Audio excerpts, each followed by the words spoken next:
Lekeitietik Ispastarera nindoala, eta ia Ispastertik oso hurbil, erabat geldi zegoen gorputz beltz bat ikusi nuen bide erdian.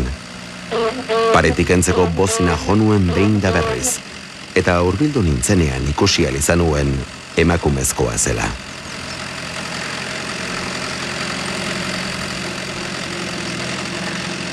Haserre nengoen jaramonik egiten ez zidalako. Autoa gelditu eta hause galdetu nion.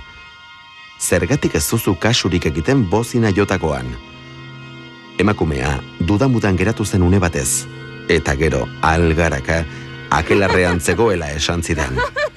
Ura esan bezain pronto entzun nituen ondoko zelaiti zetozena ahotsak, eta emakumea aruntzabiatu zen korrika. Nik bideari jarraitu nion ikusitakoan erreparatu gabe.